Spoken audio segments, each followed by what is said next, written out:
অভিপ্রায়কে বাস্তবায়ন করার জন্যই আমরা সবাই সংবিধানের আশ্রয় নিয়েছি এবং সাংবিধানিকভাবেই এই সরকার গঠিত হয়েছে এবং এখনো পর্যন্ত আইনানুগভাবে সাংবিধানিকভাবে আমরা এই রাষ্ট্রটা পরিচালনা করছি। এখানে কিছু কিছু বিষয়ে হয়তো অনেকে বিতর্ক নিয়ে আসেন যে প্রকৃত সাংবিধানিকতাকে রক্ষা করা গিয়েছে।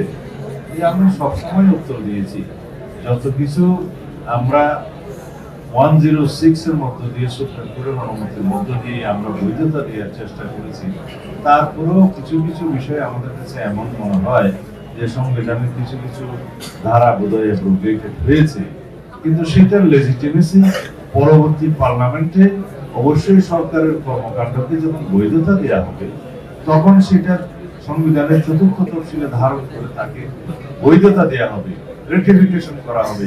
অন্যান্য আইন কানুন যেগুলো পাস হয়েছে সেগুলোরও রেটিফিকেশন লাগবে।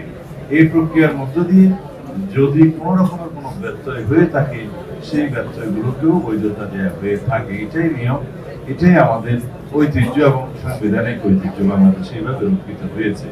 সুতরাং আমরা সেই দোহাই দিয়ে যেন আবার এমন কোনো অসাংবিধানিক পদ্ধতির দিকে না যাই যাতে ভবিষ্যতে এটা নিয়ে আবার প্রশ্ন উঠবে যে যার আদেশ জারি করার কথা তিনি করলেন না, যেভাবে আদেশ জারি করার কথা সেভাবে হলো না, সেই আদেশের ভিত্তি যদি আইনানুগ না হয় তাহলে সেই আদেশের আইনানুগ ভিত্তি কিভাবে রচিত হবে এবং সেটাকে বাস্তবায়নের জন্য কিভাবে আবার পার্লামেন্টকে সম্মতি দিবে, এই কথাগুলো যেন আমরা না আনি। কারণ যেটা জুলাই জাতীয় সনদ প্রণীত হয়েছে, যেভাবে সবাই স্বাক্ষরিত করেছেন এবং সেখানে যেগুলো রিসেন্ট সহকারে সম্মতি প্রকাশ করা হয়েছে, হুবহু এই জুলাই জাতীয় সনদকে বাস্তবায়নের জন্য সার্বভৌম জনগণের সম্মতির ভিত্তিতে যখন একটা পার্লামেন্টের উপর বাধ্যবাধকতার সৃষ্টি করা হবে তখন সেই জায়গা থেকে কোন সংসদ সদস্য এবং সেই জাতীয় সংসদ সরতে পারবে না। এবং সেটাই হচ্ছে প্রকৃত জনগণের অভিপ্রায় এবং কনস্টিটিউয়েন্ট পাওয়ার।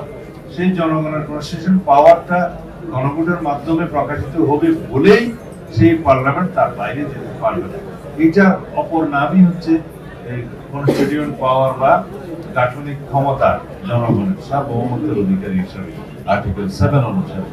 এই কথাগুলো আমরা বোঝাতে চেষ্টা করেছি এবং আমরা সেই নিয়মতান্ত্রিক পদ্ধতিতে গিয়ে পরবর্তী পার্লামেন্টে সেই পার্লামেন্ট যেন জনগণের সেই সম্মতিটা বাধ্যতামূলকভাবে বাস্তবায়ন করে সেই জায়গায় আমরা আছি। এখন যদি আমরা ইমোশনালি রাজনৈতিকভাবে সুখ অনুভব করার জন্য অনেক রকমের বাক্য ব্যয় করি, অনেক রকমের আদেশ নির্মাণ করি, সেই আদেশের ভিত্তিগুলো নিয়ে কোনো প্রশ্ন উঠবে, জুডিশিয়ারি থেকেও প্রশ্ন করতে পারে, সেই জায়গায় যেন না যায়। আমরা যাতে একটা নিয়মতান্ত্রিক পদ্ধতিতে এসেছি, সবার সম্মতিক্রমে এই জাতির একটা ঐক্যের মধ্য দিয়ে যেন আমাদের জুলাই সনদ বাস্তবায়ন হয় এবং আমরা শহীদের স্বপ্ন পূরণ করতে পারি, এই জাতির প্রত্যাশা পূরণ করতে পারি, সে আহ্বান সবাইকে জানাবো। আমার ভাই যারা নতুন রাজনৈতিক দল গঠন করেছেন এনসিপি, তাদের অনেক রকমের বক্তব্য আছে যেগুলো আমরা নিজেরাও ধারণ করি আমাদের অভ্যুত্থানের অঙ্গীকার হিসেবে, কিন্তু সেগুলোকে একটা বাস্তব রূপ দিতে হবে এবং বাস্তবের নিরিখে কথা বলতে হবে।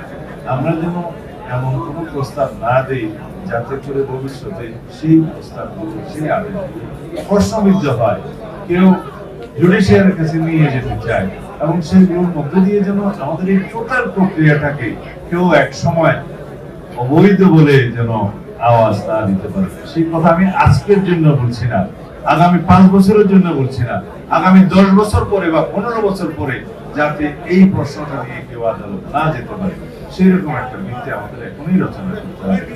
সুতরাং আমরা অতি সাবধানে আমাদের অর্জিত যে সাফল্য, সেই সাফল্যকে আরো সাফল্যের জন্য সামনে এগিয়ে নিয়ে যেতে হবে। আমরা চাই আমরা সবাই যেভাবে ঐক্যবদ্ধ হয়েছিলাম ফ্যাসিবাদ বিরোধী গণতান্ত্রিক আন্দোলনে, যেভাবে আমরা ঐক্যবদ্ধ থাকার কারণে বিজয়ী হয়েছিলাম, যেই কারণে ফ্যাসিবাদের পতন হয়েছে, পালিয়ে যেতে বাধ্য হয়েছে, সেই রকম ঐক্য যেন আমরা বজায় রাখি। এই ফ্যাসিবাদ বিরোধী জাতীয় ঐক্যই হবে আমাদের সামনের দিকে এগিয়ে চলার জন্য একমাত্র শক্তি। আর যদি সেই ঐক্য কোনো কারণে আমাদের মধ্যে নষ্ট হয় তাহলে সেটা ফ্যাসিবাদের প্রত্যাবাসন কেবল টেনে নিয়ে আসবে। এই যেন আহ্বান জানাবে, আমরা যেন সেদিকে না যাই। আমরা সবাই এমন ভাবে জাতীয়ভাবে ঐক্যবদ্ধ থাকবো একটি প্রশ্নে যে বাংলাদেশের স্বাধীনতা, সার্বভৌমত্ব, গণতন্ত্র, এই প্রশ্নে আমরা এক থাকবো। আর দ্বিতীয় প্রশ্ন হচ্ছে ফেসিবাদকে যেন আমরা কোনোভাবে বাংলাদেশে প্রত্যাবর্তন করতে দেব না। সমস্ত দরজা বন্ধ করে দিতে হবে। সেই জায়গায় যেন আমরা উপলব্ধ থাকি।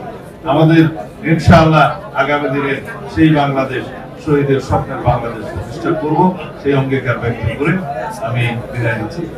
খোদা